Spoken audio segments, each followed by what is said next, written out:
Hello दोस्तों एवं साथियों, आप सभी को हमारे पीटीएफ परिवार में बहुत बहुत स्वागत है और अभिनंदन है। तो आइए हम लोग शुरू करते हैं करंट अफेयर्स। और करंट अफेयर्स जो हम आज आपको लेकर के आए हुए हैं ये मई 2023 का है, एक मंथ का करंट अफेयर्स है। और जितने भी सवाल इससे बनते हैं, मई में जितने भी करंट अफेयर्स आपके पास आए हुए हैं मई 2023 में, वो सारे के सारे यहाँ से मिलेंगे। मई 2023 का है, मई 2023 का बहुत इंपॉर्टेंट है फैक्ट्स। और आपके बीपीएससी के एग्ज़ाम के लिए 69 के लिए, और जो बीपीएससी का टीचर का एग्ज़ाम हो रहा है उसके लिए बहुत इंपॉर्टेंट है। तो आइए हम लोग शुरू करते हैं इसको। पहला क्वेश्चन है, सारे प्रश्न बहुत इंपॉर्टेंट है, मतलब यहाँ से एक दो प्रश्न आने की संभावना है। आप इसे ज़रा एक बार अच्छा से करिए। कहते हैं कि हाल ही में बिहार के कितनी जीविका दीदियों का चयन, क्या कहता है, जीविका से मेंस में भी सवाल पूछे गए थे बीपीएससी में, और पीटी में भी बहुत ही इंपॉर्टेंट बन रहा है। और जीविका की बात कर दिए तो इसका विकास जिस तरह से सरकार और इन लोगों का हो रहा है, उस तरीके से बिहार में आर्थिक जो व्यवस्था है और सामाजिक जो मतलब व्यवस्था है, बहुत सारा बदलाव आपको दिख रहा होगा। तो इससे प्रश्न बनता ही बनता है। बीपीएससी में ऐसा नहीं है कि अगर उसके प्रश्न का कोई भी देखिएगा तो उसकी जो वैल्यू होती है बिल्कुल व्यवहारिक होता है। कहने का मतलब है कि व्यवहारिक चीज़ें जब आप पढ़ते हैं तभी आप बना पाते हैं। यूपीएससी और बीपीएससी को कंप्लीट करने के लिए सबसे ज़रूरी काम यह है कि व्यवहारिक बनिए। सिर्फ किताबों को पढ़ करके आप चाहेंगे कि हम आईएएस बन जाएंगे और बिहार से एसडीएम और डीएसपी बन जाएंगे, तो ऐसा नहीं हो सकता है। उसके लिए आपको बहुत व्यवहारिक बनना पड़ेगा। तो आइए हम लोग देखते हैं। कहते हैं कि हाल ही में बिहार के कितने जीविका दीदियों का चयन किसके लिए, तो Lal Bahadur Shastri academic of administration में जिलाधिकारियों के सामने प्रेजेंटेशन देने के लिए किया गया है। ठीक है, ये देखिए क्या कहता है, लाल बहादुर शास्त्री, ठीक है, एकेडमिक ऑफ एडमिनिस्ट्रेशन जिलाधिकारियों के सामने प्रेजेंटेशन देने के लिए, मतलब इनको बुलाया गया है। उनमें कितनी जीविका दीदियाँ हैं सोचिए, वो एक बहुत बड़ी एकेडमी है और उसके सामने प्रेजेंटेशन देने के लिए किनको बुलाई जा रही है, तो जीविका दीदियों की। उनकी संख्या देखिए, उनकी संख्या 4 है। 4 लोगों को पूछा जा सकता है कि किस डिस्ट्रिक्ट से बिलोंग करती हैं, उनका नाम क्या है, तो ये पूछा जा सकता है। तो सबसे पहले यहाँ पे देखिए चार लोग हैं। तो बात करते हैं हम लोग मुजफ्फरपुर ज़िला की। तो मुजफ्फरपुर ज़िला का जो जीविका दीदी है उनका नाम है आशा देवी। क्या नाम हो जाता है, उनका नाम होता है आशा देवी। और दूसरा जो नाम रहता है वो नाम रहता है मीना देवी। ठीक है, एक आशा देवी होती हैं और दूसरा मीना देवी होती है। ये मुजफ्फरपुर की रहने वाली हैं। और बात करते हैं हम लोग सहरसा ज़िला के। तो सहरसा ज़िला की जो महिला है उनका नाम है शांति देवी। ये जीविका दीदी हैं, सहरसा की शांति देवी हैं। मुजफ्फरपुर से 2 हैं, ठीक है, सहरसा से 1 है और पूर्णिया से 1 है। इस तरीके से संख्या कितना हो जाता है, 4 हो जाता है। याद रखेंगे आप लोग। मुजफ्फरपुर कहाँ से कहाँ मतलब कौन सी है, तो आशा देवी हो जाएंगी और मीना देवी हो जाएंगी। ठीक है, और सहरसा की बात कर दिया जाए तो ये शांति देवी हो जाती है, जीविका दीदी हैं। और बात करें हम पूर्णिया जिला की, तो देखिए इनका नाम है किरण देवी। ठीक है, ये किरण देवी हो जाती हैं। चयन Lal Bahadur Shastri academic of administration में जिला अधिकारियों के सामने प्रेजेंटेशन के लिए किया गया है। ठीक है, तो ये जो 4 नाम है बहुत इंपॉर्टेंट है। मुजफ्फरपुर से 2 हो जाती हैं, सहरसा से 1 हो जाती हैं और पूर्णिया से 1 हो जाती हैं। इस तरह से लाल बहादुर शास्त्री एकेडमिक और एडमिनिस्ट्रेशन जो है ये जिला अधिकारियों के सामने जो प्रेजेंटेशन देंगी, ये बहुत बड़ी बात है। ठीक है, चलिए अगला हम लोग देखते हैं प्रश्न क्या कहता है। कहता है कि हाल ही में बिहार के किस व्यक्ति को यूनाइटेड किंगडम में विश्व हिंदी सारस्वत, कौन सा, विश्व हिंदी सारस्वत सम्मान से सम्मानित किया गया है। ठीक है, देख लीजिए क्या है। कहता है कि बिहार में किस व्यक्ति का, किसके लिए, तो यूनाइटेड किंगडम में विश्व हिंदी सारस्वत सम्मान के लिए, विश्व हिंदी सारस्वत सम्मान के लिए चयन किया गया है।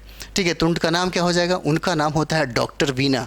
क्या नाम हो जाएगा, ये नाम होता है डॉक्टर वीना नाम हो जाता है। ठीक है, और ये कहता है कि बिहार के किस व्यक्ति को, कहाँ के द्वारा, तो ये इंपॉर्टेंट बहुत ज़्यादा होता है। यूनाइटेड किंगडम ने विश्व हिंदी सारस्वत सम्मान के लिए बीना देवी को सम्मानित किया गया है। देखिए यूनाइटेड किंगडम लंदन में नेहरू सेंटर लंदन ICCR में बीना देवी को सम्मानित किया गया। चलिए, ये बहुत इंपॉर्टेंट हो जाता है। उसके बाद नेक्स्ट हम लोग करते हैं, कहता है कि नए संसद भवन के दीवारों पर, देखिए नए संसद भवन की दीवारों पर नए संसद भवन से प्रश्न पूछा जा सकता है। हालांकि अगर बात किया जाए तो देखिएगा 67 में और 67 में, यानी कि जो 2 बार एग्ज़ाम उसका हुआ उसमें ये पूछा गया था प्रश्न, ठीक है। इसीलिए बहुत इंपॉर्टेंट हो जाता है। और नरेंद्र मोदी ने जो 28 मई को उन्होंने उद्घाटन इसका किया, इसका किस आधार पे बनाया गया है और इसमें दीवारों पे क्या क्या है, यहाँ से प्रश्न निश्चित तौर पे ये जो नई संसद भवन बनी है उससे प्रश्न पूछा ही जाएगा। इसलिए वहाँ से कंप्लीट आप एक प्रश्न देख लीजिए। कहता है कि नए संसद भवन के दीवारों पर बिहार के किस कलाओं को दर्शाया गया है। अगर बात कर दे कि नई संसद भवन पर बिहार के किस कला को उत्कीर्ण किया गया है तो उससे बात प्रश्न हो रही है, और ये प्रश्न इस टाइप का प्रश्न पूछा ही जाता है, ठीक है। तो देखिए क्या कहता है, कहता है कि उपयुक्त में से सभी, कहता है क्या कहता है कि मधुबनी पेंटिंग को दर्शाया गया है। उसके बाद उस पे देखिएगा उसके दीवारों पे पेपर मेसी कला को भी दिखाया गया है। उसके बाद देखते हैं कि सूजनी कलाकृतियों को भी दिखाया गया है। यानी कि 3 जो आपको कला जो दिख रहा है वो संसद भवन के दीवारों पर उत्कीर्ण किया गया है, ये 3 भवन। सबसे पहला याद रखना चाहिए, ये मधुबनी की मिथिला पेंटिंग हो जाती है। उसके बाद पेपर मेसी कला है उसको दिखाया गया है, और तीसरा जो है सूजनी कलाकृतियाँ, ये तीनों को संसद भवन के दीवारों पर उत्कीर्ण किया गया है, इसका चित्र बनाया गया। कहता है नए संसद भवन में अंदर दीवारों पर विभिन्न राज्यों की लोक कलाओं को दर्शाया गया है। तो एक बात तो ये जानते हैं हमारे ये बिहार की क्या है, लोक कला है, ठीक है। क्या है ये बिहार की लोक कला है, ठीक है। और एक चीज़ और देखिए, इसके अंतर्गत इसमें मिथिला की प्राचीन कलाओं को भी स्थान दिया गया है। 80 फीट लंबी और 9 फीट चौड़ी इस दीवार को पीपुल्स वॉल नाम दिया गया है। क्या नाम है, पीपुल्स वॉल नाम दिया गया है। कितना फीट, तो देखिए 80 फीट लंबी और 9 फीट चौड़ी इस दीवार को क्या नाम दिया गया है, पूछा जा सकता है। पीपुल्स वॉल नाम दिया गया है। क्या नाम दिया है, पीपुल्स वॉल नाम दिया गया, ठीक है। ये इंपॉर्टेंट हो जाता है बहुत ज़्यादा। अगला देखिए क्या कहता है, अभी हमारे पास जो आप देखेंगे हमने मेंस का भी वो किया है, ऑफलाइन हमने स्टार्ट किया है, और अभी स्टार्ट नहीं करेंगे। जैसे ही पीटी का एग्ज़ाम हो जाता है आप मूल्यांकन करने के बाद आप हमसे जुड़ सकते हैं, क्योंकि मेंस के लिए हम total GS part 1, GS part 2 और जो एससी होता है उसकी हम पूर्ण रूप से तैयारी कराने वाले हैं। तो हमने ऑलरेडी इस बैच का घोषणा कर दिया है, और हम इसमें भी आपको बता रहे हैं आप लोग अच्छे से तैयारी करिए, इस तरीके से तैयारी करिए। देखिए मैं आपको अभी भी बता रहा हूँ कि अगर बीपीएससी आप दे रहे हैं, सीरियस दे रहे हैं, तो सीरियस ही दिया करिए। अगर मन जिसमें लगे वहीं करिए। जैसे होता है ना कि आप अपने मन के अंदर से, क्योंकि एक बार में फाइट होने वाली चीज़ नहीं होता है, इसमें बहुत लंबा वक्त लगता है। 1 साल की तैयारी में, और जो आपका जो 40 दिन का जो टाइम है, यही चीज़ आपको क्या करेगा, कॉन्फिडेंस को पैदा करेगा। और ये कॉन्फिडेंस तब होता है जब आप बहुत मेहनत करते हैं, बहुत ज़्यादा मेहनत करते हैं।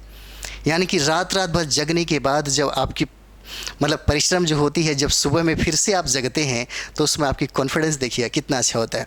कॉन्फिडेंस लेवल तब बढ़ती है जब आप बहुत मेहनत करते हैं। और एक चीज़ और भी है, मैं आपको बार बार बोलता हूँ, हमारे स्टूडेंट में जैसे आप देखेंगे 67 में हम सभी लोगों को, बहुत सारे स्टूडेंट उसमें थे कि भाई एकदम गधा की तरह वर्क कर रहे थे। बहुत ही सालों से यहाँ पढ़ रहे हैं। मेरे पास आने के बाद मैंने कहा कि गधा की तरह मत पढ़िए। देखिए बहुत ज़्यादा सीरियस और बहुत ज़्यादा जीनियस होने की ज़रूरत नहीं है एक बीपीएससी को फाइट करने के लिए, यूपीएससी को फाइट करने के लिए। बहुत ही ज़्यादा सीरियस लोग, बहुत ही ज़्यादा जीनियस जो होते हैं वो कभी भी यूपीएससी और बीपीएससी फाइट नहीं करते। मैंने कहा कि उनको थोड़ा सा स्मार्ट तरीके से पढ़िए। स्मार्ट तरीके से कहने का मतलब होता है कि गधा की तरह जो पढ़ा जाता है उससे थोड़ा सा स्मार्ट तरीके से पढ़ने में फ़र्क होता है। फ़र्क दोनों में ये है कि सटीक किताबें स्मार्ट तरीके से पढ़ाई होती है, टेक्निकल स्टडी स्टाइल को अपनाया जाता है, और इसमें ये देखा जाता है कि हमारा बीपीएससी का पैटर्न क्या कहता है। लेकिन गधों की तरह पढ़ने से ज़्यादा फ़ायदा नहीं होता। हाँ, चीज़ों को जान लेंगे लेकिन रिजल्ट नहीं होगा। लेकिन आपको क्या करना है, आपको रिजल्ट के लिए पढ़ना है, ठीक है। तो आइए हम लोग शुरुआत करते हैं। करंट पे बहुत ज़्यादा फोकस करिए, क्योंकि करंट ही आपको रिजल्ट दिलाएगी। 30 से 35 प्रश्न पूछे जाते हैं। करंट की वैल्यू बहुत ज़्यादा हो गई है, ठीक है। करंट की वैल्यू बहुत ज़्यादा हो गई है।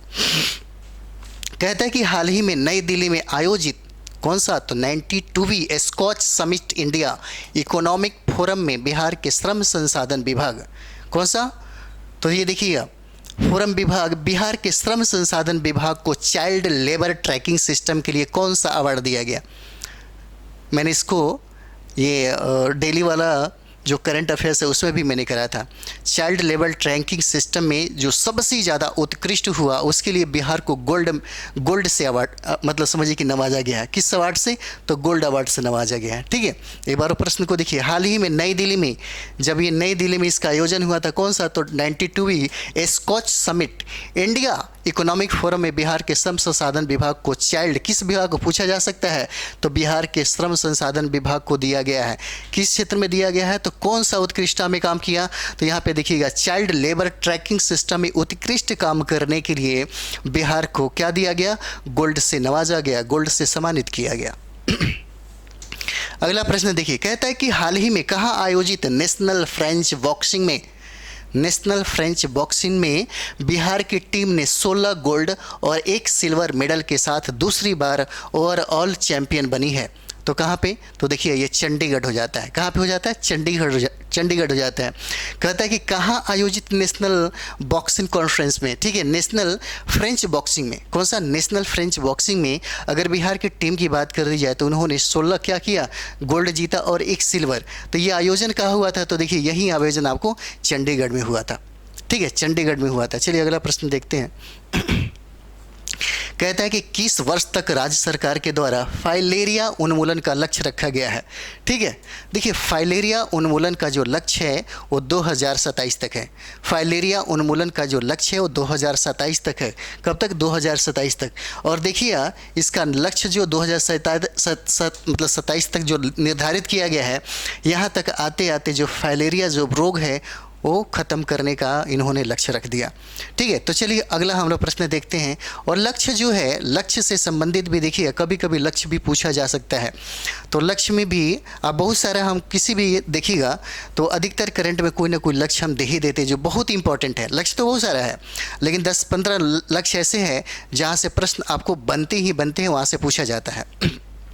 देखिए कहते हैं, हाल ही में बिहार के किस व्यक्ति को special Olympic world game Berlin 2023 में सम्मानित अतिथि के रूप में आमंत्रित किया गया है? ठीक है, सम्मानित अतिथि के रूप में आमंत्रित किया है। कहाँ पे? तो देखिए बिहार के किस व्यक्ति को कहता है? तो भाई बिहार के किस व्यक्ति को कहाँ पे? तो देखिएगा यहाँ पे स्पेशल ओलंपिक वर्ल्ड गेम्स कहाँ? बर्लिन 2023 में सम्मानित अतिथि के रूप में। तो इनका नाम क्या हो जाएगा? तो देखिए इनका नाम होता है डॉक्टर सुभाष चंद्रा। क्या नाम हो जाएगा? डॉक्टर सुभाष चंद्रा नाम हो जाता है इनका। ठीक है, ये सारे जो इम्पोर्टेंट जो मतलब समझिए जो करंट अफेयर्स है, ऐसे ही हमने जितना भी एपिसोड हम कराने की सोचे हुए हैं वहाँ से निश्चित तौर पे आपको प्रश्न लड़ेंगे ही लड़ेंगे। चलिए आगे हम लोग देखते हैं अगला प्रश्न क्या कहता है। कहता है कि बिहार में इलेक्ट्रिक वाहनों की बिक्री में कितने प्रतिशत की वृद्धि हुई है? अगर बात करें कि बिहार में कितने प्रतिशत इलेक्ट्रिक वाहनों की बिक्री का परसेंटाइल बढ़ गया है तो कितने परसेंट हो जाए? 56%। कितना होगा? तो 56% की बढ़ोतरी दर्ज किया गया है। कितने परसेंट की? तो पूछा जा सकता है। डायरेक्ट प्रश्न भी हमारे बिहार में क्या है ना कि बिहार में डायरेक्ट एकदम आंकड़ा भी पूछा जा सकता है और बिल्कुल डेट भी पूछा जा सकता है। इसलिए दोनों पे फोकस करिएगा। कहता है कि हाल ही में टूरिस्ट एसोसिएशन ऑफ बिहार के साथ किस देश के टूरिज्म बोर्ड ने पर्यटन को बढ़ावा देने के लिए समझौता किया? देखिए कितना अच्छा प्रश्न है। कहता है कि टूरिज्म एसोसिएशन ऑफ बिहार के साथ किस देश के टूरिज्म ने दोनों के साथ क्या किया? बढ़ावा देने के लिए। क्या? पर्यटन के क्षेत्र को, पर्यटन उद्योग को बढ़ावा देने के लिए किस देश के साथ समझौता हुआ? तो ये देश का नाम है नेपाल। क्या हो जाएगा? नेपाल है। नेपाल के साथ इसका समझौता हुआ था। बात करते इस समझौते के अनुसार बिहार के टूरिज्म को नेपाल के चितवन नेशनल पार्क के भ्रमण में विशेष छूट दी जाएगी। इसमें समझौता हुआ तो नेपाल सरकार ने क्या कहा कि चितवन नेशनल पार्क के अगर भ्रमण के लिए अगर कोई भारतीय जाता है तो वहाँ पे उसको विशेष छूट दिया जाएगा। ठीक है, और बात करते हैं नेपाल क्या है? एशिया राजधानी काठमांडू हो जाता है और इसका मुद्रा का नाम होता है रुपया। ठीक है, चलिए अगला हम लोग देखते हैं। देखिए प्रश्न अच्छा, आर्थिक सर्वेक्षण से आपको प्रश्न यहाँ पे किया गया। कहता है कि आर्थिक सर्वेक्षण रुपेट 2022 और 23 के अनुसार वित्तीय वर्ष 2017-18 और 2021-22 के बीच दूध का उत्पादन कितना प्रतिशत वार्षिक दर से बढ़ा है? देखिए दूध का उत्पादन जो है कितना प्रतिशत वार्षिक दर से बढ़ा है, यह प्रश्न पूछ रहा है। तो कितना हो जाएगा? वार्षिक दर की अगर बात कर दिए तो इसमें देखिए 7.3% हो जाता है। अगर एक बात करते हैं, अगर बात कर दिया जाए कि बिहार में कौन ऐसा ज़िला है जो सबसे ज़्यादा दूध का उत्पादन करता है, तो आपको हो जाएगा वो कौन सा ज़िला हो जाएगा, पटना हो जाता है। ठीक है, पटना में सर्वाधिक दूध का उत्पादन किया जाता है। और उसी में कहता है कि कितना प्रतिशत वार्षिक दर की वृद्धि हुई दूध में, तो देखिएगा 7.3% हो जाता है। बात करते हैं 2017-18 में, तो 92.41 लाख टन से बढ़कर वर्ष 2021-22 में कितना हो गया, तो देखिए 121.19 लाख टन दूध का उत्पादन हुआ है। ठीक है यानी कि समझिए कि भारत में सबसे ज़्यादा दूध का उत्पादन होता है, लेकिन यहाँ पे दूध की हमेशा कमी रहती है। और यही वजह होता है कि पूरी जनसंख्या अगर बात कर दें कि हमारे भारत की जनसंख्या है, लगभग आबादियों की अगर बात कर दिया जाए तो 141 करोड़ हो जाता है, 1 अरब 41 करोड़। उनकी भरपाई के लिए इतने दूध की आवश्यकता मतलब समझिए कि पूर्ण नहीं हो पाती।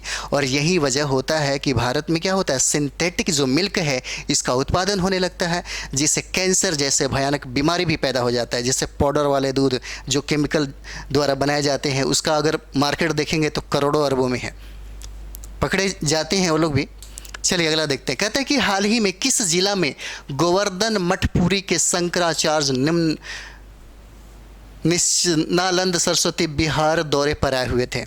देखिए क्या है, हाल ही में किस जिला के गोवर्धन मठपुरी के शंकराचार्य निश्चलानंद, क्या नाम है, निश्चलानंद सरस्वती बिहार दौरे पे आए हुए हैं।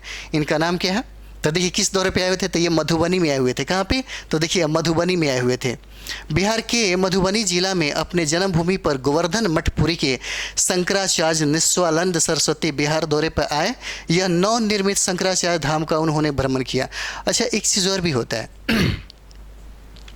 मैं इतिहास के नज़रियों से बोल रहा हूँ। अब देखिएगा, ये जो शंकराचार्य थे जिनके नाम पे बहुत सारे शंकराचार्य आने लगे, उन्होंने जो 4 मठों का निर्माण हुआ था, चारों दिशा में उन्होंने जो किया था, वो शुरुआत में ज्ञान अर्जित किया था बुद्ध से। बुद्ध के दर्शन को बहुत ज़्यादा पढ़ा था, बुद्ध के विचारों को बहुत ज़्यादा पढ़ा था।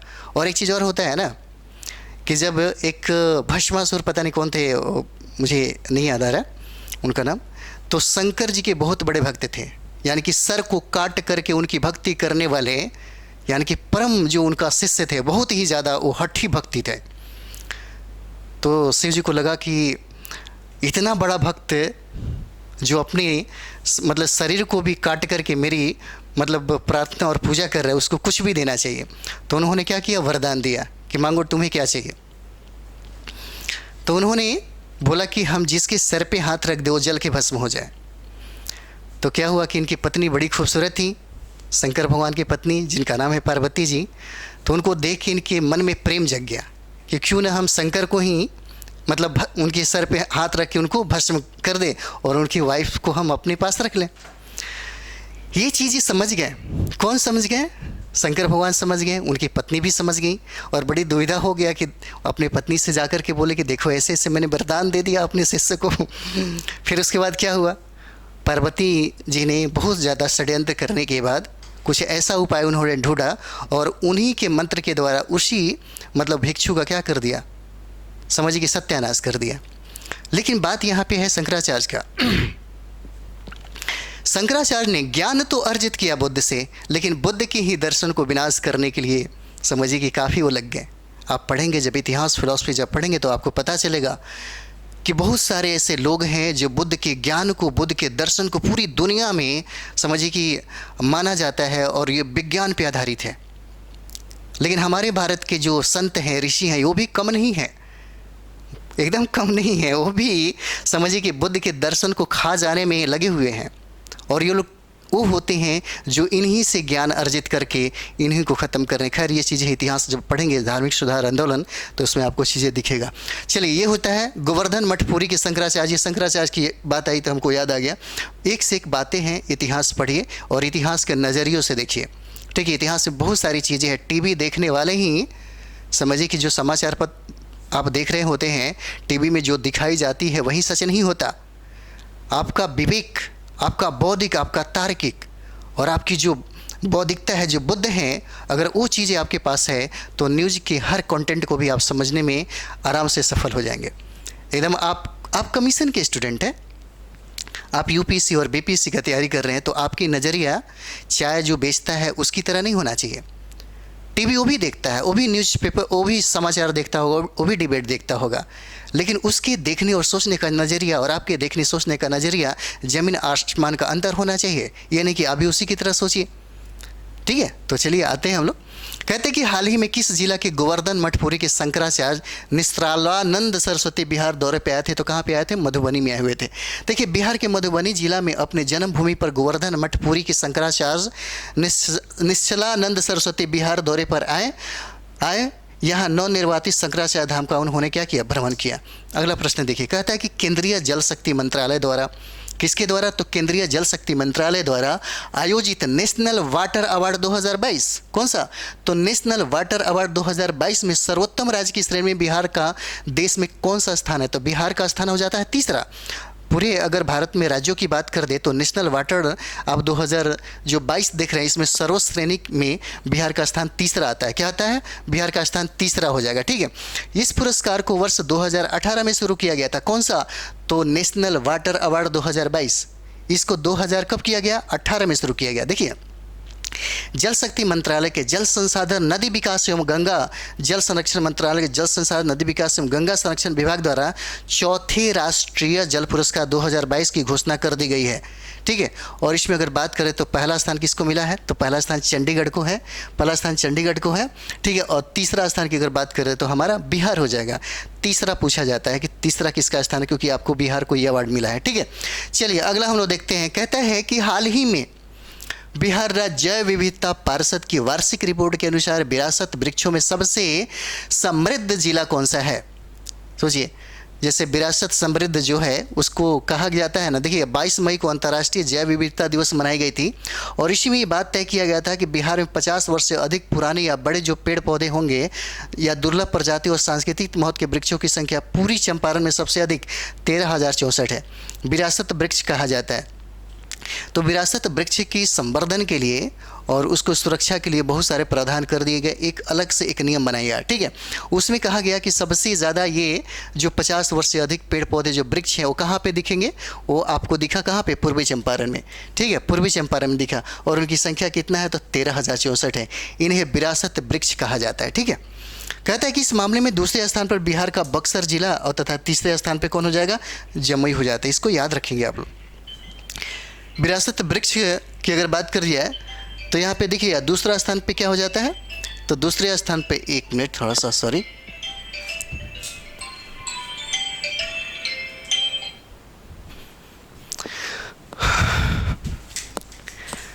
थोड़ा टाइम ये हो गया, मोबाइल में ये आने लगा था। अभी रात के लगभग 3 बज रहा होगा। चलिए, तो ये है हाल ही में बिहार राज्य जैव विविधता पार्षद वार्षिक रिपोर्ट के अनुसार विरासत वृक्षों में सबसे समृद्ध जिला कौन सा है? तो ये हो जाएगा पूर्वी चंपारण। यहाँ पे विश्व जो विरासत वृक्ष की अगर बात कर दी है, जो सर्वाधिक संख्या में मिला है, जिससे 50 वर्ष की उम्र वाले जो वृक्ष हैं उनकी संख्या जो है वो तादाद में है पूर्वी चंपारण में। अगर बात कर दें हम लोग को दूसरा स्थान किसका है? तो बक्सर हो जाएगा और तीसरा स्थान की अगर बात कर दी है तो जमुई हो जाएगा। इसको याद रखेंगे। पहला तो आपको पूर्वी चंपारण होता है, बक्सर आपको दूसरा हो जाता है और जमुई की अगर बात करें तो ये क्या हो जाता है? तीसरा हो जाएगा। ठीक है, तीसरा हो जाता है। इस तरीके से आप लोग याद करिए। चलिए अगला देखते हैं। कहता है कि ई पोर्टल पर क्या कहता है? ई पोर्टल पर देखिए, जल वाटर पुरस्कार में जब पूछा गया था 67 या 66 में जब बीपीएससी में प्रश्न पूछा हुआ था, वो चंपारण से प्रश्न पूछ दिया था। ठीक है, और इसलिए जितना भी डिस्ट्रिक्ट है, जैसे अमृत महोत्सव, जैसे आप लोगों ने कभी अगर पढ़ा होगा, अगर पेपर हमेशा ले रहे होंगे तो डेली बाय डेली अमृत जो महोत्सव चल रही थी उसमें बहुत मतलब छोटे छोटे मतलब ये हो गया डिस्ट्रिक्ट हो गया या छोटे छोटे क्षेत्र में जो कुछ ऐसे इतिहासकार हैं या बहुत ऐसे आज़ादी में मतलब भूमिका निभाने वाले लोग, ऐसे राष्ट्रीय नेता हुए हैं जो बहुत ज़्यादा काम किए हैं। शायद आप इतिहास में नहीं जानते हैं तो वहाँ से आपको भी प्रश्न पढ़ने को मिल जाता, लेकिन आप लोगों ने पेपर पढ़ा होगा तब तो बन ही जाएगा। अगर पेपर का इस्तेमाल आपने नहीं किया तो फिर मुश्किल होगा। देखिए, ई पोर्टल पर श्रमिकों के निबंधन में कौन सा जिला राज्य में प्रथम स्थान पर रहता है? कौन सा आता है? ई पोर्टल पर श्रमिकों के निबंधन के लिए अगर पहला जिला की बात कर दिया जाए तो ये हो जाता है आपको पूर्वी चंपारण हो जाएगा। ठीक है, ये पूर्वी चंपारण हो जाता है। ठीक, और पूर्वी चंपारण को हमने और भी देखा, उसमें देखा कि 50 वर्ष से जो उम्र है वृक्ष विरासत में उनको मतलब अव्वल दर्जा दिया गया है। उसी तरीके से ई पोर्टल पर श्रमिकों को निबंधन में जो पूर्वी चंपारण है वो प्रथम स्थान पे आता है। अगला देखिए, अगला प्रश्न जो है कहता है, देखिएगा कि बिहार के किस अस्पताल में राज्य का पहला स्पोर्ट्स इंजरी सेंटर स्थापित किया जाएगा। ठीक है, हमारे बिहार का कौन ऐसा पहला अस्पताल होगा भाई जहाँ पे पहला स्पोर्ट्स इंजरी सेंटर को स्थापित किया जाएगा। और ये देखिए ये कौन सा हो जाता है, LNJP पटना। क्या हो जाता है, LNJP पटना। इसको कहते हैं पटना के लोकनायक जयप्रकाश नारायण अस्पताल में स्पोर्ट्स इंजरी सेंटर स्थापित किया जाएगा। इस सेंटर में खिलाड़ियों को खेल के दौरान चोटिल होने पर विशेष इलाज दिया जाएगा। तो किस में होगा, ये कौन सा अस्पताल है, तो अस्पताल का नाम याद रखिएगा, क्या हो जाएगा, लोकनायक जयप्रकाश नारायण अस्पताल है। और इसमें खिलाड़ियाँ अगर चोटिल हो जाती हैं तो तुरंत यहाँ पर उनका ट्रीटमेंट विशेष तौर पर किया जाएगा। ठीक है, चलिए अगला हम लोग देखते हैं। नेक्स्ट है कि हाल ही में बिहार ने एकीकृत रोग निगरानी कार्यक्रम, क्या कहता है कि बिहार ने एकीकृत रोग निगरानी कार्यक्रम, ठीक है, रिपोर्ट के मामले में राष्ट्रीय स्तर पर कौन सा स्थान प्राप्त किया गया है। अगर बात कर दे कि बिहार ने कौन सा स्थान प्राप्त किया है किसमें, एकीकृत रोग निगरानी कार्यक्रम में, तो ये कौन सा स्थान हो जाएगा, तो ये देखिए ये बिहार का स्थान दूसरा आता है। बिहार का स्थान क्या हो जाएगा, दूसरा हो जाएगा। देखिए संक्रामक बीमारियों के मामले में राष्ट्रीय स्तर पर देश में तेलंगाना जो है 91.8% रिपोर्ट के साथ क्या है, प्रथम स्थान पर है। अगर बात की जाए तो इस रिपोर्ट में अगर बात किया जाए तो प्रथम राज्य कौन सा है, तो तेलंगाना हो जाएगा। और दूसरा अगर राज्यों की बात कर दिया जाए तो आपका बिहार होता है, इसलिए बिहार का जो भी आएगा उससे ज़रूर कंटेस्ट कर लीजिए। ठीक है, जबकि बिहार कितना, तो 88.85% रिपोर्टिंग के साथ दूसरे स्थान पर है। ठीक है, और अगर बात कर दिया कि भाई तीसरा स्थान पर कौन सा है, तो तीसरा स्थान आपको गुजरात हो जाता है। ठीक है, तो इस तरह से देखा जाए तो पहला स्थान क्या होगा, तेलंगाना हो जाएगा। दूसरा का स्थान अगर देखा जाए तो बिहार हो जाता है, और तीसरा स्थान आपको कौन हो जाएगा, तो ये आपका गुजरात हो जाता है। ठीक है, चलिए अगला प्रश्न देखते हैं। कहता है कि बिहार के किस जिला में मोम की प्रतिमाओं से सुसज्जित अपने तरह के राज्य का पहला म्यूजियम का शुभारंभ किया गया, बिहार म्यूजियम ऑफ वैक्स। ठीक है, यानी कि बिहार के किस जिला में मोम की प्रतिमाओं से, देखिए मोम की प्रतिमाओं से सुसज्जित कौन सा, तो देखा जाता है कि अपनी तरह के राज्य का पहला म्यूजियम कहाँ बना, कहाँ स्थापित किया गया, तो ये आपका हो जाता है कि कैपिटल बिहार यानी कि पटना में हो जाता है। क्या हो जाता है, पटना में हो जाएगा। और पूछा जा सकता है कि देखिए पटना के सिटी सेंटर अंबुजा मॉल में, कहाँ पे, तो पटना का सिटी सेंटर अंबुजा मॉल में लंबे इंतजार के बाद बिहार म्यूजियम ऑफ वैक्स का शुभारंभ किया गया।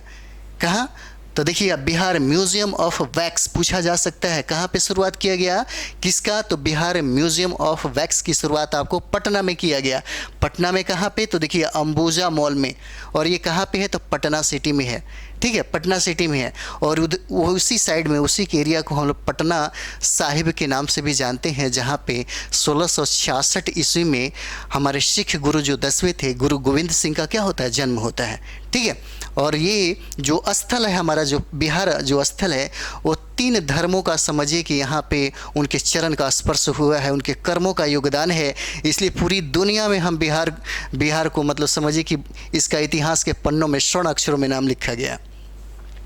इस म्यूजियम में बिहार समेत देश के विभिन्न हस्तियों को स्थान दिया गया। ठीक है, याद रहना चाहिए कहाँ पे, तो पटना में बने। चलिए नेक्स्ट हम लोग करते हैं, अगला क्या कहता है कि बिहार के किस जिला के कटोरिया प्रखंड में सोना और कीमती खनिज संपदा होने का पता चला है। देखिए कटोरिया अगर बात कर दिया जाए तो देखिएगा हमारे बिहार में जो विधानसभा के सीटों की संख्या है कितना हो जाता है, 243 हो जाता है। कितना, 243। और देखिएगा इसी में से एससी के लिए जो रिजर्व सीटें हैं वो कितना हो जाता है, तो देखिएगा एससी के लिए सीट है ना वो 38 हो जाएगा। और एसटी की बात कर दी जाए तो ये 2 हो जाता है। और 2 में एक होता है कटोरिया और एक होता है मनिहारी। और बात यहाँ पे देखिए इसने क्या कहा, कटोरिया प्रखंड में कहता है कि सोना और कीमती खनिज संपदा होने का पता लगाया है। कहाँ पे, तो ये कहाँ पे, बांका में है। कहाँ पे हो जाएगा, तो ये देखिए बांका में हो जाता है। ठीक है, ये बहुत भी है, ये आपको बांका में पड़ता है। ओके, चलिए अगला देखते हैं। कहते हैं कि हाल ही में मातृ दिवस के अवसर पर किस व्यक्ति को लाइफ टाइम अचीवमेंट अवार्ड से सम्मानित किया गया। देखिए मातृ दिवस के अवसर पर अगर देखा जाए कि लाइफ टाइम अचीवमेंट अवार्ड किसको दिया गया, लाइफ टाइम अचीवमेंट अवार्ड से किससे सम्मानित किया गया, तो ये बहुत इंपॉर्टेंट हो जाता है डॉक्टर किरण सरन को। ठीक है, याद रखिएगा डॉक्टर किरण सरन को। डॉक्टर किरण सरन को, देखिए ये चिकित्सक हैं, कहा तो डॉक्टर किरण सरन को यह पुरस्कार चिकित्सा एवं सामाजिक क्षेत्र में दिए गए कार्य के लिए दिया गया है। और जो लोग बहुत ही ज़्यादा उत्कृष्ट काम करते हैं तो उनके मूल्यांकन के बाद, उनके काम को देख रेख के बाद ये सब अवार्ड दिया जाता है। ठीक है, बहुत बेहतर काम के लिए दिया जाता है। चलिए अगला देखते हैं। कहता है कि हाल ही में बिहार की किस महिला ने मिसेज इंडिया सुपर नेशनल दीवा, मिसेज इंडिया सुपर नेशनल दीवा का अवार्ड किसने जीता, तो देखिए किसने जीता, तो इसका नाम क्या है, सिलिका नाम है इनका। क्या नाम है, सिलिका नाम है। और सिलिका जो है वो पटना के रहने वाली, जैसे देखिए पटना जिला के अनीशाबाद की रहने वाली सिलिका कोलकाता में आयोजित कंपटीशन में इंडिया सुपर नेशनल दीवा का खिताब जीता। ठीक है, ये खिताब जीता और रहने वाली कहाँ के है, तो आप पटना आएंगे तो पटना में आप बाईपास के एरिया में जाएंगे तो वहाँ पे अनीशाबाद का क्षेत्र मिलेगा। ठीक है, अनीशाबाद होकर के भी बहुत सारे ऐसे हैं जो एम्स की तरफ जाए जाते हैं, तो वहाँ की रहने वाली हैं। कहाँ पे, अनीशाबाद की, पटना अनीशाबाद की रहने वाली हैं। और इन्होंने क्या जीता, ये इंपॉर्टेंट है क्या, तो मिसेज इंडिया सुपर नेशनल दीवा। ठीक है, सुपर नेशनल दीवा जीता किसने, तो सिलिका ने, और ये पटना के रहने वाली है। अगला प्रश्न देखते हैं। कहता है कि बिहार आर्थिक सर्वेक्षण रिपोर्ट 2022-23 के अनुसार गत 5 वर्षों में स्थिर मूल्य पर, ठीक है, स्थिर मूल्य पर का बिहार का सकल घरेलू उत्पाद कितना प्रतिशत से बढ़ा है, तो कितना प्रतिशत हो जाएगा, 4.6%। कितना होता है, 4.6% होता है। कहता है कि बिहार के सकल घरेलू उत्पाद के अनुमान वर्तमान मूल्य और स्थिर मूल्य दोनों लिहाज से सकल राज्य घरेलू उत्पाद और निबल राज्य को घरेलू उत्पाद दोनों के लिए तैयार किए जाते हैं। और पिछले 5 वर्षों में स्थिर मूल्य पर बिहार का सकल राज्य घरेलू उत्पाद 4.6 वार्षिक दर से क्या हुआ, बढ़ा है। 4.6% से क्या हुआ है, बढ़ा इसका। नेक्स्ट हम लोग सवाल देखते हैं। कहता है कि किस पत्रिका के द्वारा बिहार के कर्म योगियों को प्राइड ऑफ बिहार सम्मान 2023 से सम्मानित किया गया है। ठीक है, कौन सा, तो प्राइड ऑफ बिहार सम्मान। कहता है कि प्राइड ऑफ बिहार सम्मान से किसको नवाजा गया, तो इसमें देखिएगा ये बहुत सारे न्यूज़पेपर यहाँ पे है, तो किसको दिया गया, तो इसमें दिया गया हिंदुस्तान को। किसको दिया गया यह सम्मान, ये हिंदुस्तान जो पेपर जो आता है उसको ये सम्मान दिया गया है। ठीक है, अगला देखिएगा। कहता है कि हाल ही में आर्थिक सर्वेक्षण 2022-23 के अनुसार बच्चों की जनसंख्या बिहार की कुल आबादी का कितना प्रतिशत है। अगर बात कर दें कि आर्थिक सर्वेक्षण कब की है, देखिए बिहार में 2 चीज़ें बहुत इंपॉर्टेंट है, एक आर्थिक सर्वेक्षण और बजट। यहाँ से प्रश्न पूछे ही जाते हैं। जनगणना बहुत ही महत्वपूर्ण टॉपिक है। जनगणना से तो निश्चित 2 या 3 प्रश्न पूछे ही जाते हैं बिहार के किसी भी एग्जाम में, और बीपीएससी के लिए तो जनगणना बहुत इंपॉर्टेंट है। तो क्या होता है, आर्थिक सर्वेक्षण भी पढ़ लीजिए और बजट भी पढ़ लीजिए। आर्थिक सर्वेक्षण और बजट भी मैंने मतलब करवाया है। तो चलिए क्या होता है, ये कितना प्रतिशत हो जाता है, तो ये हो जाता है 48%। कितना परसेंट हो जाएगा, 48% हो जाता है। कहता है कि बच्चों की जनसंख्या बिहार की कुल आबादी का कितना प्रतिशत है, देखिए कितना ज़्यादा है, 48% है। कहता है कि बच्चों की संख्या 4,98,00,000 होने से बिहार में कितना, 4,98,00,000 होने से बिहार में 48% आबादी कितना है, 0 से 18 वर्ष की है। और 4,98,00,000 बच्चों में से 4,45,00,000 लगभग 90% कहाँ पे ग्रामीण क्षेत्र में निवास करते हैं सबसे ज़्यादा, और 50,00,000 लगभग 10% शहरी क्षेत्र में रहते हैं। लैंगिक विवरणों के अनुसार उनमें से 2,33,00,000 लड़कियाँ हैं तथा 2,62,00,000 कौन है, लड़के हैं। ठीक है, चलिए अगला देखते हैं। कहता है कि हाल ही में रजिस्ट्रेशन यानी कि रजिस्ट्रीकरण नियमावली 2023 को मंजूरी दी गई है।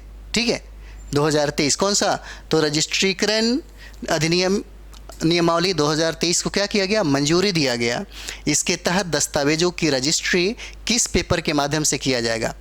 यहाँ पे क्या कहता है कि अगर निबंधन को मतलब जो रजिस्ट्रीकरण है यानी कि जो रजिस्ट्रीकरण होता है या नियमावली जो 2023 में जो बदलाव किया गया, इसी बदलाव में कहा गया कि इसमें अब किस पेपर का इस्तेमाल किया जाएगा। तो यहाँ पे देखिए रजिस्ट्री मॉडल डीप पेपर, क्या नाम है इसका, रजिस्ट्री मॉडल डीप पेपर नाम है इसका। ठीक है, डी पेपर नाम हो जाता है। देखिएगा इसके लिए निबंधन विभाग ने अपने वेबसाइट पर पहले से ही हिंदी, उर्दू और अंग्रेजी भाषाओं में 25 से अधिक प्रकार के मॉडल प्रपत्र को अपलोड कर रहा है, कितना 25 से अधिक को, ठीक है। इस तरह के निबंधन में अब कातिबों पर निर्भरता क्या होगा, खत्म हो जाएगा, ठीक है। चलिए अगला देखते हैं। कहता है कि हाल ही में रजिस्ट्रीकरण, ये दोनों दो बार हो गया है। यह देखिए, कहता है कि बिहार में पंचायतों में नल जल योजना के काम और संचालन की जिम्मेदारी पंचायती राज विभाग से वापस लेते हुए किस विभाग को सौंपी गई है। अगर बात कर दी जाए कि नल जल योजना के काम की जो संचालन थी, इसकी जिम्मेदारी क्या कह रहा है कि पंचायती राज विभाग से वापस लेते हुए, यानी पहले ये जो संचालन करने की जो जिम्मेदारी थी वो पंचायती राज विभाग को सौंपा गया था, अब वहाँ से उसको हटा करके किस विभाग में इसको डाल दिया गया है। तो देखिए ये हो जाता है पब्लिक हेल्थ इंजीनियरिंग विभाग। क्या होता है, पब्लिक हेल्थ इंजीनियरिंग विभाग को क्या कर दिया गया, नल जल योजना का जो काम है उसके देखरेख में सौंप दिया गया, ठीक है। चलिए अगला देखते हैं। और ये देखिए, नल जल योजना के अंतर्गत वार्ड सदस्यों की कोई भूमिका नहीं रहेगी। पहले देखिएगा वार्ड सदस्यों की भूमिका मतलब प्रायोरिटी में रखा गया था, लेकिन अब ऐसी बात नहीं है। चलिए अगला देखते हैं।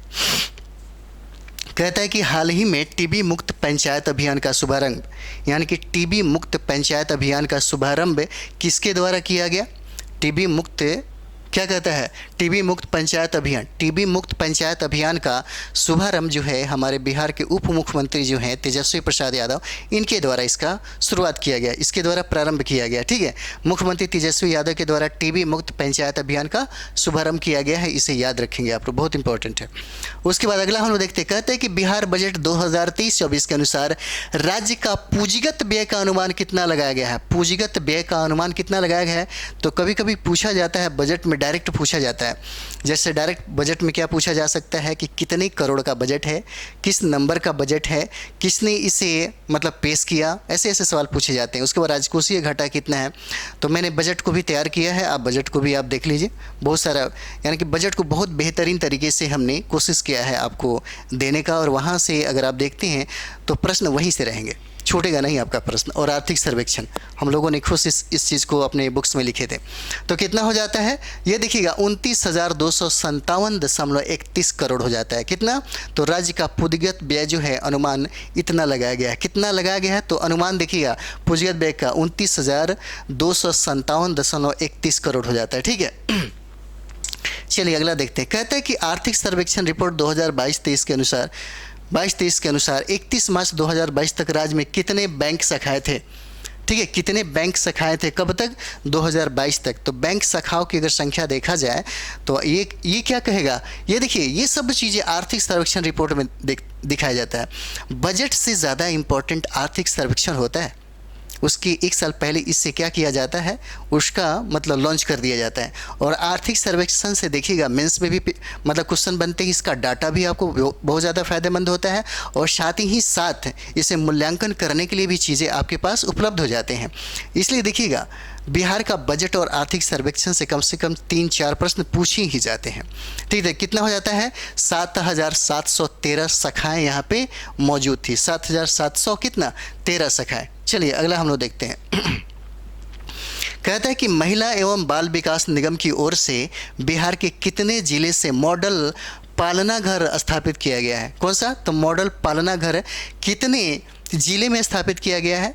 तो मॉडल पालना घर की बात कर दी जाए तो बिहार के 6 जिलों में स्थापित किया गया। कितना, तो ये डायरेक्ट याद रखिएगा, 6 जिले में इसको स्थापित किया गया है, ठीक है। और ये किस निगम की ओर से, तो देखिएगा महिला एवं बाल विकास विभाग की तरफ से ही इसको पालना घर का मतलब स्थापित किया गया, ठीक है।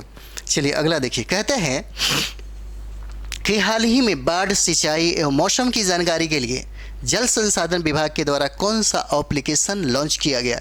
देखिए बाढ़, सिंचाई और मौसम, खास करके हमारे बिहार की अगर बात कर दी जाए तो बिहार में बाढ़, सिंचाई और बात कर दे कि दक्षिण बिहार में जो सूखा, इसकी समस्या बहुत ही ज़्यादा है, इसका पता ही नहीं चल पाता।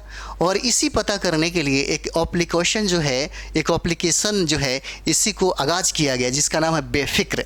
क्या नाम है, बेफिक्र नाम हो जाता है, ठीक है। और बाढ़, सिंचाई और मौसम की जानकारी के लिए जल संसाधन विभाग के द्वारा ये तैयार किसके द्वारा किया गया, तो जल संसाधन विभाग के द्वारा तैयार किया गया इस एप्लीकेशन को, जिसका नाम क्या है, बेफिक्र हो जाता है, उसका नाम है बेफिक्र, ठीक है। चलिए अगला हम लोग देखते हैं। अगला प्रश्न है कि राज्यों में पहाड़ों पर आग से पर्यावरण की सुरक्षा के लिए कौन सा दस्ता को तैनात किया जाएगा। अगर मानते हैं कि राज्य में पहाड़ों पे आप जाते हैं और वहाँ पे आग लग जाए, कुछ ऐसा हो जाए, तो वहाँ पे कौन ऐसा दस्ता है जिसे आप तैयार रखते हैं उसकी सुरक्षा के लिए। तो क्या हो जाएगा, अग्नि निगरानी दस्ता। क्या नाम है, अग्नि निगरानी दस्ता नाम है, अग्नि निगरानी दस्ता नाम होता है। ठीक है, अग्नि संवेदनशील स्थान को चिन्हित किया जाएगा और पहाड़ों पर भी बनाया जाएगा फायर स्टेशन। ठीक है, नेक्स्ट देखिए, कहता है कि अपनी फिल्म छत्रपति का प्रमोशन करने, किस फिल्म का, तो देखिएगा छत्रपति फिल्म का, अपने फिल्म छत्रपति का प्रमोशन करने दक्षिण भारत से कि कौन से अभिनेता बिहार आए हैं। तो दक्षिण भारत का कौन सा अभिनेता है जो बिहार आए हैं और उन्होंने अपनी फिल्म छत्रपति का प्रमोशन किया बिहार में, उनका नाम क्या है। तो देखिए साई श्रीनिवास हैं। ठीक है, उनका नाम क्या है, साई श्रीनिवास से पूछा जा सकता है। कहता है 12 मई को देश भर के सिनेमा घरों में Bollywood action movie Chhatrapati release होने वाली है और फिल्म के प्रमोशन के लिए दक्षिण भारतीय सिनेमा के सुपरस्टार साई श्रीनिवास और बॉलीवुड अभिनेत्री नुसरत भरूचा पटना पहुंची है। ठीक है, नुसरत भरूचा, इनका भी नाम है नुसरत भरूचा, ये अभिनेत्री है, एक्ट्रेस है। ठीक है, चलिए अगला देखते हैं। कहता है कि बिहार में शराबियों पर कौन सी एक विदेशी संस्था सर्वे कर रही है। एक चीज़ ये देखते हैं, जब भी बिहार में शराब की बात आती है तो देखिए 1920 में जब महात्मा गांधी ने सारे लोगों को बोला था कि आप, बिहार के वासियों को बोला था कि आपको शराब पीना छोड़ देना चाहिए, क्योंकि जब तक आप शराब नहीं पिएंगे तब तक आपके अंदर वो चेतना नहीं जगेगी। जो राष्ट्रीयता की जो भावना होनी चाहिए था उसको पैदा करना ज़रूरी था भारत के जनमानस में, भारत के जनता में। और ये चीज़ ये तैयार कर रहे थे कौन, महात्मा गांधी। हालांकि बिहार के लोगों ने महात्मा गांधी की बातों को दिल से लिया और तुरंत छोड़ दिया, लेकिन अंग्रेज़ों को लगा कि अरे ये शराब अगर छोड़ देंगे तो फिर हमारे जो आय इतने ज़्यादा हो रहे हो तो बर्बाद हो जाएगा, फिर हमारी कमाई तो ख़त्म हो जाएगी। तब उन्होंने बिहार के लोगों को क्या बताया कि जब बड़े बड़े फिलॉसफर, बड़े बड़े विद्वान जब शराब पीते थे तभी उनका दिमाग ज़्यादा होता था, तभी वो चेतनशील हो जाते थे, तभी उनका मानसिक विकास होता था। उसमें शेक्सपियर का नाम लिया गया, उसमें कार्ल मार्क्स का नाम लिया गया, उसमें बहुत बड़े बड़े हस्तियों का नाम लिया गया। इस तरीके से क्या हुआ कि महात्मा गांधी का जो असर था तुरंत ख़त्म हो गया और बिहार के वासियों ने फिर से दोबारा शराब को क्या कर दिया, अपने घर तक लेकर के यहाँ बहुत ज़्यादा फिर पीने लगे। तो यहाँ पे देखिए शराबबंदी नीतीश कुमार ने शुरू किया और शराबबंदी से उत्पन्न जो प्रॉब्लम क्रिएट हुआ, इसी के सर्वेक्षण के लिए और इसी के जांच के लिए एक कंपनी है, मतलब विदेशी संस्था सर्विस जो है वो शराबियों पर एक सर्च कर रही है जिसका नाम है को इम्पैक्ट। क्या नाम है, को इम्पैक्ट नाम है। ठीक है, को इम्पैक्ट नाम है जो बिहार में शराबियों पर कौन सी एक विदेशी संस्था सर्वे कर रही है। ठीक है, यहाँ पे बहुत सारा प्रॉब्लम हो गया है और ख़ास करके देखिएगा कि तो बिहार में पहली बार शराब पीने वाले जो लोग हैं सबसे ज़्यादा जेल चले गए हैं। आप देखते होंगे तो 2-4 महीना 6 महीना पहले आप देखिएगा तो जेल मतलब ठसाठस भरा हुआ था इन्हीं लोगों से, बल्कि कोई ऐसी बहुत बड़ी बात नहीं है, बिना मतलब कि ये सब चीज़ हो गया। चलिए देखते हैं। कहता है ये कुल 35 खिलाड़ी, चलिए उसको वो अलग चीज़ है। यहाँ पे देखिए जो प्रश्न कहता है कि बिहार कृषि विश्वविद्यालय भागलपुर के द्वारा किस फसल की नई नस्ल क्या है, सबौर कुंवर की खोज की गई है। ठीक है, सबौर कुंवर की खोज की गई है किसके द्वारा, तो देखिए भागलपुर के द्वारा। ठीक है, भागलपुर जो कृषि विश्वविद्यालय है उसके द्वारा एक नई फसल का मतलब खोज किया गया जिसका नाम है सबौर कुंवर नाम है। ठीक है, और ये कौन सी नस्ल है, तो ये धान से संबंधित है। किससे, तो धान से संबंधित है। और ये देखिएगा हमारे बिहार में भी काले धान का मतलब समझिए कि उत्पादन होता है और काले धान का भी बहुत सारा चीज़ों में फ़ायदेमंद है। हमारा साइंस टेक बहुत ही ज़्यादा डेवलप हो गया, बहुत ही ज़्यादा कहे तो। ठीक है, तो देखिएगा अनियमित और कम बारिश से परेशान धान उत्पादक किसान के लिए अच्छी खबर है, यानी कि कम पानी, 25% तक कम खाद और 110 से 115 दिन में तैयार होने वाली धान की नई वैरायटी सबौर कुंवर की खोज की गई है और नई किस्म को बिहार सहित 9 राज्यों में स्वीकृति दी गई है। ये जो नस्ल खोजा गया है सबौर कुंवर का, इसका विशेषता देख लीजिए, यानी कि कम सिंचाई में भी और कम समय में भी ये बहुत अच्छा उत्पादन करेगा। ठीक है, बिहार के साथ साथ 9 जो राज्य है इसको स्वीकृति प्रदान कर दिया है। ठीक है, चलिए अगला हम लोग देखते हैं प्रश्न क्या कहता है। कहता है कि बिहार के किस जिला में पहली बार राष्ट्रीय स्तर का नेशनल कबड्डी ट्रेनिंग कैंप का आयोजन किया गया है। ठीक है, किया गया है। कहाँ पे किया गया है? तो ये देखिए पटना में किया गया है। बिहार के किस जिला में, यानी कि पहली बार राष्ट्रीय नेशनल कबड्डी ट्रेनिंग का आयोजन जो है पटना में किया गया। कहाँ पे? पटना में किया गया। कहता है कि पटना स्थित पाटलिपुत्र स्पोर्ट्स कॉम्प्लेक्स में बिहार में पहली बार राष्ट्रीय स्तर का कबड्डी ट्रेनिंग कैंप आयोजित किया गया है। भारत के स्टार कबड्डी खिलाड़ी एशियन गेम्स के लिए यहाँ प्रैक्टिस कर रहे हैं। एशियन गेम्स के लिए क्या कर रहे हैं? यहाँ पे पटना में प्रैक्टिस कर रहे हैं। ठीक है, चलिए अगला हम लोग देखते हैं क्या है। कहता है कि बिहार के किस जिला में चकाचक अभियान शुरू किया गया। ठीक है, चकाचक अभियान कहाँ पे? तो पटना में। या किसके द्वारा? तो पटना नगर निगम के द्वारा शुरू किया गया। कहता है कि स्वच्छता सर्वेक्षण 2023 में बेहतर अंक लाने के लिए पटना नगर निगम में चकाचक अभियान शुरू किया गया। किसने? पटना नगर निगम से प्रश्न आपको पूछेगा ही पूछेगा। हमने आपको करंट में पटना से संबंधित जितना भी है वो कोशिश किया है बताने का, और बहुत ही VVI जो चीज़ें हैं वो बताने की कोशिश किया है। ठीक है। कहता है कि बौद्धिक अक्षमता से पीड़ित बच्चों को के मामले में बिहार देश में कौन सा स्थान पर आया है। कहता है कि बौद्धिक अक्षमता से, यानी कि देखिए बहुत सारे जो लोग होते हैं थोड़ा सा दिमागी रूप से अशक्त हो जाते हैं, उसी कैटेगरी में बिहार का स्थान पूछ रहा है कि कौन सा है। तो कहता है कि बौद्धिक अक्षमता से पीड़ित बच्चों के मामले में बिहार में कौन सा स्थान पे है। तो देखिए बिहार का देश में कौन सा स्थान, तो देखिए देश में अगर बात कर दी जाए तो ये हो जाता है पहला स्थान हो जाएगा बिहार का। जब बात पहली की आ जाए तो समझ जाए कि ये प्रश्न जो है बहुत ही इम्पॉर्टेंट हो जाता है। यानी कि बौद्धिक अक्षमता में बिहार के बच्चों का जो स्थान है पूरे देश में, पूरे राज्यों में सबसे पहला है। कौन सा? तो बिहार का। ठीक है, देखिए कहता है कि लसेंट सेक्रेटरी जनरल की जानकारी 2020 की रिपोर्ट के अनुसार बिहार में 1 लाख बच्चों में 252 बौद्धिक अक्षमता अर्थात इंटेलेक्चुअल डिसेबिलिटी से क्या है? पीड़ित है, जो कि पूरे देश में सबसे अधिक है। सोशल कंडक्ट डिसऑर्डर में झारखंड के बाद बिहार का दूसरा स्थान आता है। ये भी याद कर लीजिए। अगर बात कर ली जाए यहाँ पे कि सोशल कंडक्ट डिसऑर्डर में झारखंड के बाद बिहार का स्थान कौन सा आता है? दूसरा स्थान आता है। देखिए ये सब प्रॉब्लम पता है क्या क्यों होता है? देखिए सबसे बड़ी बात है कि आजकल लड़कियाँ पढ़ी लिखी हो जा रही हैं, तो पढ़ी लिखी होना अच्छी बात है, लेकिन इसका दूसरा रूप कहीं ना कहीं क्या होता है कि संयुक्त परिवार में रहना पसंद नहीं करती। वो चाहती हैं कि एकल परिवार हो, पति पत्नी और बच्चे, बस यही। तो क्या होता है कि जब बच्चे पैदा होते हैं तो उनका संबंध जो होता है कि बच्चे के साथ जो नैतिक शिक्षा मिल जाती थी अब वो नहीं मिल पाता। तो उस बच्चे का विकास बौद्धिक और शारीरिक रूप से नहीं हो पाता है, जिसकी वजह से ये प्रॉब्लम क्रिएट होने लगता है। आप अगर पढ़ेंगे सामाजिक जो समाज जो पढ़ेंगे, सोशियोलॉजी पढ़ेंगे, तो उसमें बहुत सारा चीज़ दिया हुआ है, यानी कि ये सोशल इशू है, इस पर सोचना चाहिए। चलिए अगला प्रश्न है। कहता है कि स्वच्छता सर्वेक्षण में बिहार का कौन सा नगर निगम गार्बेज फ्री सिटी, कौन सा, यानी कि कौन सा नगर निगम है जो गार्बेज फ्री सिटी के लिए 3 स्टार रैंकिंग के डेस्कटॉप असेसमेंट को पार कर लिया है। तो कौन सा पार कर लिया भाई? तो देखिए पटना नगर निगम ने पार कर लिया है, पटना नगर निगम, और इसने चकाचक अभियान भी चलाया। इस तरीके से 2-3 और अभियान है, हमने करंट अफेयर्स में इसको टोटल कराया है। तो कहता है कि सुधार के लिए पटना में मिशन जो है चकाचक चलाया जा रहा है। ठीक है, और ये माध्यम से ये लोग चाहते हैं कि कम से कम सबसे बेहतर स्थिति रैंक में ये लोग आ सके, और वाकई में पटना में देखा जाए तो इसका बहुत ही ज़्यादा कहीं ना कहीं सुधार हो रहा है। चलिए अगला प्रश्न देखते हैं हम लोग क्या कहता है। कहता है कि हाल ही में किस केंद्र शासित प्रदेश के उप राज्यपाल बिहार के दौरे पर आए हुए थे।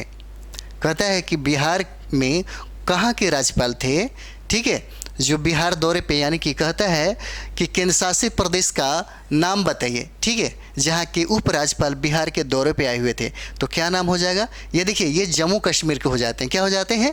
ये जम्मू कश्मीर के हो जाते हैं। ठीक है, तो जम्मू कश्मीर के जो उप राज्यपाल थे जिनका नाम है मनोज सिन्हा, ठीक है, मनोज सिन्हा बिहार के दौरे पे आए हुए थे। और जम्मू कश्मीर की अगर बात कर दे तो इसका राजधानी क्या हो जाएगा? श्रीनगर हो जाता है। गॉडविन ऑस्टिन की बात कर दे तो भारत का सबसे सर्वोच्च चोटी है। क्या है? सबसे सर्वोच्च चोटी है, और यहीं पे जम्मू कश्मीर है। अगर देखिए कारगिल युद्ध की बात कर दे तो 1999 में हुआ था। इसी युद्ध का कारण शिमला समझौता का उल्लंघन माना जाता है। और 1999 में कारगिल युद्ध के समय में देखिएगा भारत के प्रधानमंत्री कौन थे? अटल बिहारी वाजपेयी थे। ठीक है, और उस समय मुशर्रफ शाह थे पाकिस्तान के प्रेसिडेंट, और यहाँ पे कारगिल युद्ध हो गया था। चलिए अगला हम लोग देखते हैं। कहता है कि हाल ही में Bihar state power holding company के किस शुभंकर को दिल्ली में exchange for media India PR and corporation communication award 2022 से सम्मानित किया गया है। ठीक है, क्या कहता है?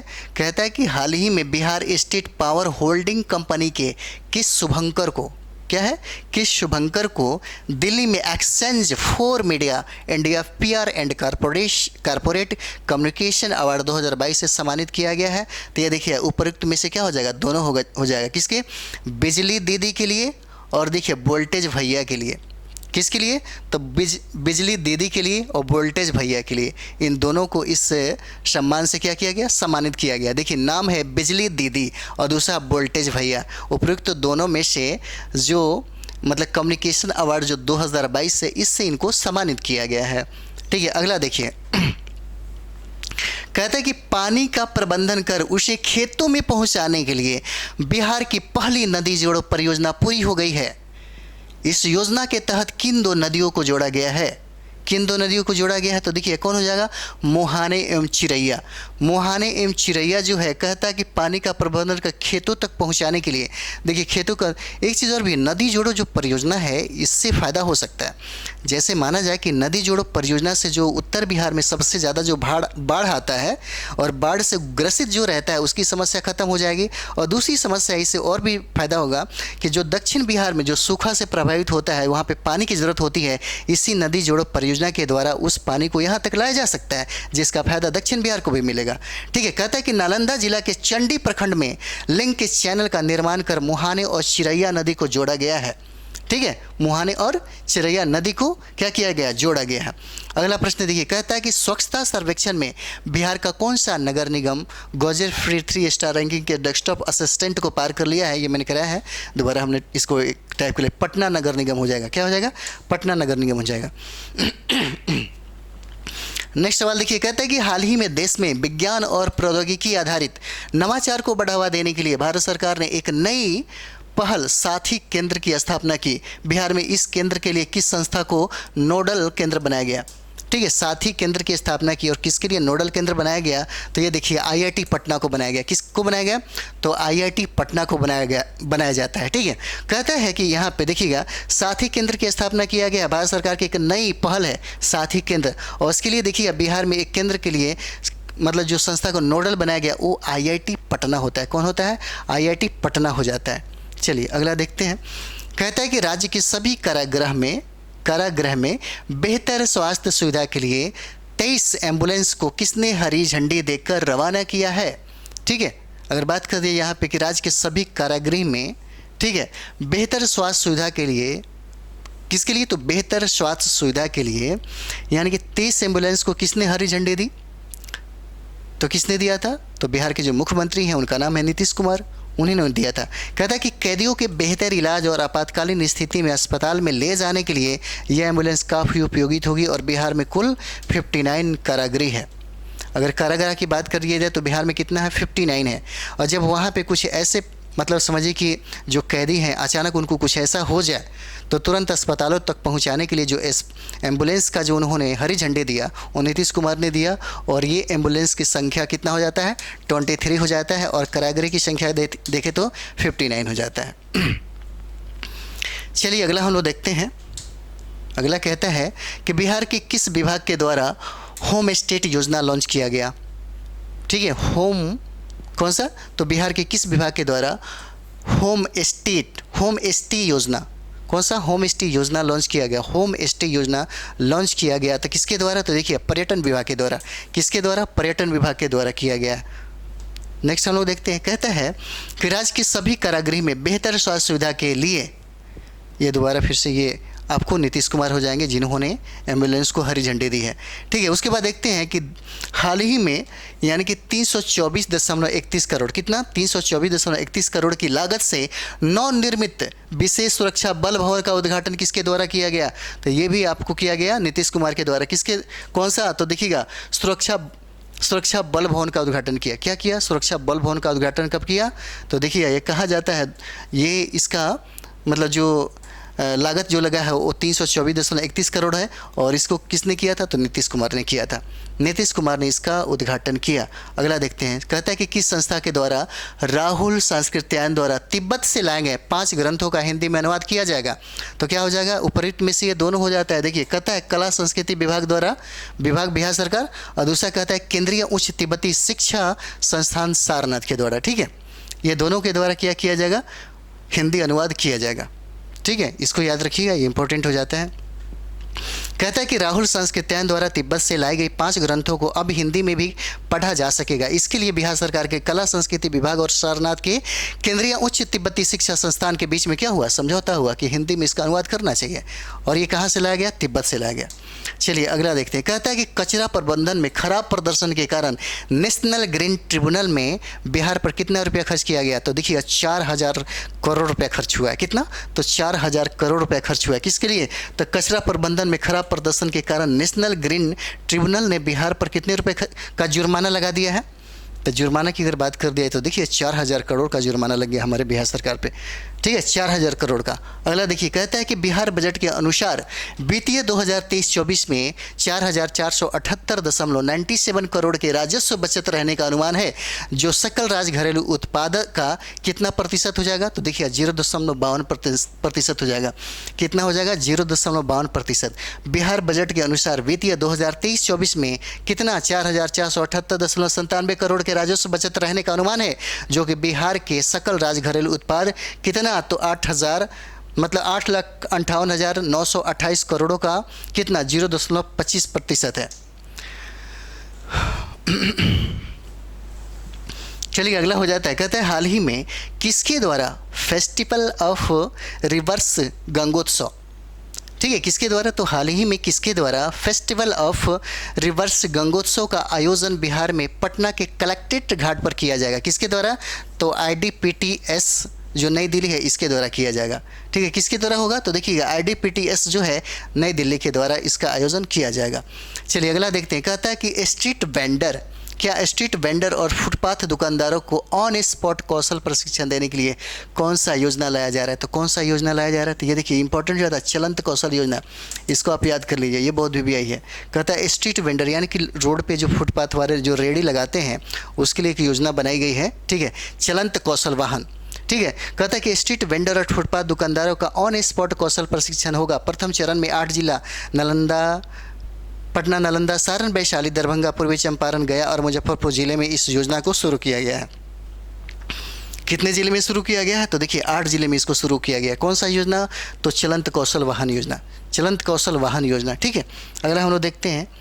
कहता है कि हाल ही में प्रधानमंत्री नरेंद्र मोदी जी के मन की बात की, क्या है? मन की बात की कौन सा? तो 100वीं एपिसोड में बिहार के किन व्यक्तियों की चर्चा प्रधानमंत्री के द्वारा की गई, उन्हें किन के द्वारा सम्मानित किया गया? तो देखिए ये राज्यपाल का चर्चा किया गया। किन के द्वारा? तो राज्यपाल की चर्चा किया गया, और भारत के जो प्रधानमंत्री जो मन की बात करते हैं उन्हीं के द्वारा। ठीक है, बिहार के राजभवन में प्रधानमंत्री नरेंद्र मोदी की मन की बात की 100वीं एपिसोड को सुनने के लिए कार्यक्रम आयोजित किया गया। इस मौके पर राज्यपाल राजेंद्र विश्वनाथ ने बिहार के उन लोगों को सम्मानित किया जिनके बारे में प्रधानमंत्री ने मन की बात कार्यक्रम में चर्चा की या जिन लोगों से टेलीफोन से बात की।